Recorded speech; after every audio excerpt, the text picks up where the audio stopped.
नमस्कार दोस्तों, आज हम आपको माघ मास महत्तम सुनाने जा रहे हैं। माघ मास को पवित्र नदियों में स्नान करने से, जप तप करने से विशेष अधिक फल पुण्य की प्राप्ति होती है। इस महीने में गंगा जी की स्तुति करने पर भी व्यक्ति को शुभ फल की प्राप्ति होती है। पूसी पूर्णिमा से माघ स्नान शुरू हो रहा है। शास्त्रों में ठंडे पानी से स्नान बताया गया है। यदि शारीरिक क्षमता नहीं है तो आप गर्म पानी से स्नान कर सकते हैं। बीमार होने से अच्छा है कि गर्म पानी से नहाएं। स्नान 5:30 बजे तक कर लेना चाहिए। स्नान ब्रह्म मुहूर्त में करने से विशेष फल की प्राप्ति होती है। नियम लेकर कोई कार्य करने पर वह शुभ होता है। माघ मास में केवल स्नान करने से बहुत बड़ा फल मिलता है। मथुरा में श्री कृष्ण जी का दर्शन के बराबर पुण्य फल मिलता है। आइए महत्तम सुनते हैं। वशिष्ठ जी कहते हैं, राजन सुनो, मैं तुम्हें महशु प्रसंग श्रोताओं के समस्त पापों को हरने वाले हैं उसे सुनाता हूँ। नर्मदा के तट पर एक बहुत बड़ा रमणीय गांव ब्राह्मणों को दान में मिला था। वहाँ के लोग अम्लक नाम से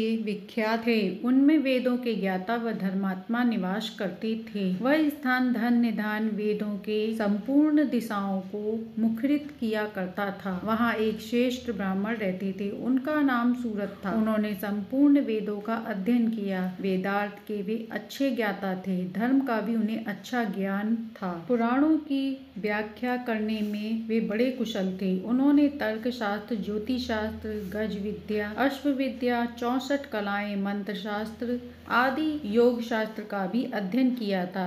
वे अनेक प्रकार की लिपियां, नाना प्रकार की भाषाएं जानते थे। ये सब उन्होंने धन कमाने के लिए सीखा था। वह उपाय के जानकार थे। उन्होंने उत्तम उपाय से बहुत कुछ धन उपार्जन किया। उनके मन में बड़ा लोभ था, इसलिए वह अन्याय से भी धन कमाते, जंगल की वस्तुओं का भी विग्रह किया करते थे। उन्होंने चांडाल आदि से भी दान लिया, कन्या बेची, गौ, तिल, चावल, रस, तिल का भी विक्रय किया। वे दूसरों के लिए तीर्थ में जाते, दक्षिणा लेकर देवता पूजन करते, दूसरों के घर ही खाना खाते। इतना ही नहीं, वे नमक, पानी, दूध, दही, पकवान भी बेचा करते। इस प्रकार यत्न पूर्वक धन कमाया। धन के पीछे उन्होंने नैमित्तिक कर्म तक छोड़ दिया। वह कभी दान भी नहीं किया करते थे। हमेशा अपना धन गिनते रहते कि कब कितना जमा हुआ। इस प्रकार उन्होंने 1 लाख स्वर्ण मुद्राएं उपार्जन कर ली। धन इकट्ठा करते करते ही वृद्धावस्था आ गई और सारा शरीर जर्जर हो गया। धनोपार्जन का काम बंद हो जाने से स्त्री सहित ब्राह्मण देवता बहुत दुखी हुए। इस प्रकार चिंता करते करते उनका चित्त बहुत व्याकुल हो गया। तब उनके मन में विवेक उत्पन्न हुआ। वह अपने आप कहने लगे, मैंने नीच प्रतिग्रह से ही नहीं, बेचने योग्य वस्तुओं को भी तथा तपस्या आदि का भी विक्रय करने से यह धन जमा किया है। फिर भी मुझे शक्ति नहीं मिली। महमेरु पर्वत के समान असंख्य स्वर्ण पाने की अभिलाषा रखती है। मेरा मन महान कष्टदायक और संपूर्ण कलेशों का कारण है। सब कामनाओं को पाकर भी दूसरी नवीन कामनाओं को प्राप्त करना चाहता हूँ। बूढ़े होने पर सिर के बाल पक जाते हैं, दांत टूट जाते हैं, आँख कान की शक्ति क्षीण हो जाती है, किंतु एक तृष्णा ही ऐसी है जो उस समय भी नित्य तरुण हो जाती है। जिसके मन में कष्टदायिनी आशा मौजूद है वह विद्वान होकर भी अज्ञानी है, अशांत है, क्रोधी है और विद्वान होकर भी मूर्ख। जो विद्वान सनातन पद को प्राप्त करना चाहता हो वह आशा का परिकर दे। वह तेज, यश, विद्या, सम्मान, शास्त्र ज्ञान तथा उत्तम कुल में जन्म, इन सबको आशा शीघ्र ही नष्ट कर देती है। मैंने भी इसी प्रकार बहुत कलेश उठाकर धन कमाया है। वृद्धावस्था में मेरे शरीर को भी गला दिया और सारा बल हर लिया। अब से मैं श्रद्धा पूर्वक परलोक सुधारने के लिए प्रयत्न करूंगा। ऐसा सोचकर ब्राह्मण देवता जब धर्म के मार्ग पर चलने के लिए उत्सुक हुए, उसी दिन रात में कुछ चोर उनके घर घुस आए। आधी रात का समय था। चोरों ने ब्राह्मण को कसकर बांध दिया और सारा धन लेकर चंपत हो गए। चोरों द्वारा धन छिन जाने पर ब्राह्मण अत्यंत दुखी हुआ। वह सोचने लगा, मैंने उस धन को न भोगा और न ही दान किया।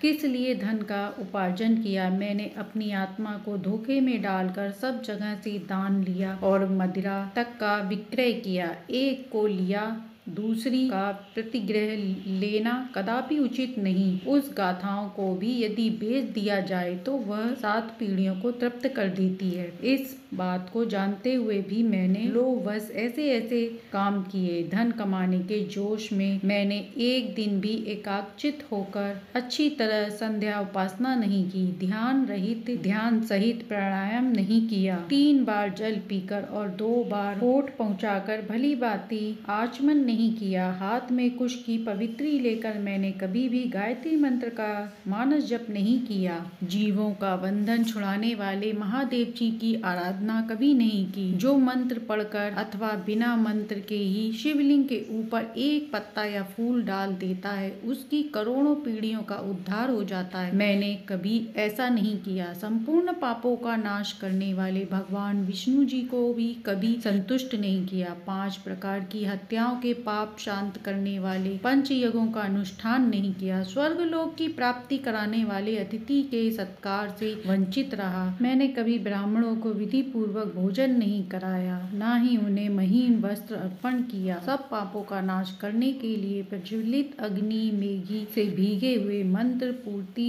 तिलों का हवन भी नहीं किया। श्री सूक्त पुरुष सूक्त का भी कभी पाठ नहीं किया। पीपल वृक्ष की पूजा नहीं की। त्रयोदशी वह भी यदि रात को अथवा शुक्रवार के दिन पड़े तो तत्काल सब पापों को हरने वाली होती है, किंतु मैंने उसकी भी उपेक्षा की। ठंडी छाया वाले वृक्ष का रोपण नहीं किया। सुंदर शैया मुलायम गद्दे का दान नहीं किया। पंख, छतरी, पान, मुख को सुगंधित करने वाली और कई वस्तुओं का ब्राह्मण को दान भी नहीं किया। नित्य श्राद्ध, भूत बलि तथा अतिथि पूजा नहीं की। उपयुक्त उत्तम वस्तुओं का जो लोग दान करते हैं वे पुण्य के भागी मनुष्य यमलोक में यमराज को, यमदूतों को और यमलोक की यातना को नहीं सहते, किंतु मैंने यह भी नहीं किया। गाय को ग्रास नहीं दिया। कीचड़ में फंसे गौ को जो लोग में सुख देने वाली होती है मैंने कभी निकाला भी नहीं। भगवान विष्णु की पूजा के लिए कभी तुलसी जी का वृक्ष नहीं लगाया। शालिग्राम जी के तीर्थ मूल चरणामृत को न तो कभी पिया न मस्तक पर चढ़ाया। एक भी पुष्प मई एकादशी का उपवास नहीं किया। लोक प्रदान करने वाली शिवरात्रि का पूजन व्रत नहीं किया। वेद शास्त्र, धन, स्त्री, पुत्र, खेत और अटारी आदि वस्तुएं इस लोक से जाते समय भरे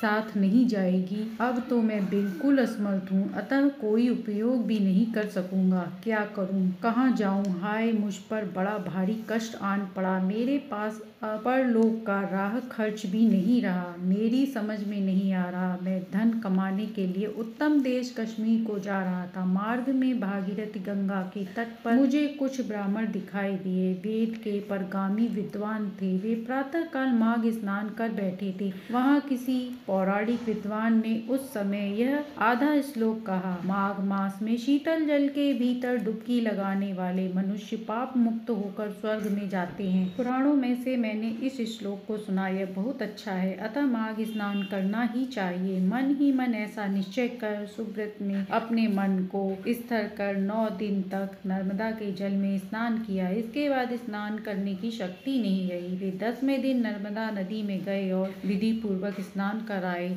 उस समय शीत से पीड़ित उन्होंने प्राण त्याग दिए। उसी समय मेरुगिरी के समान तेजस्वी विमान आया और माघ स्नान के प्रभाव से सुब्रत उस पर आरूढ़ हो स्वर्ग लोक को चले गए। वहां एक मनवंतर तक निवास करके वे पुनः इस पृथ्वी पर ब्राह्मण हुए। फिर प्रयाग में माघ स्नान करके उन्होंने ब्रह्मलोक प्राप्त किया। तो कितनी अद्भुत महिमा है माघ स्नान की। माघ स्नान शुरू हो रहा है। माघ स्नान 13 जनवरी से है और 12 फरवरी को समापन होगा।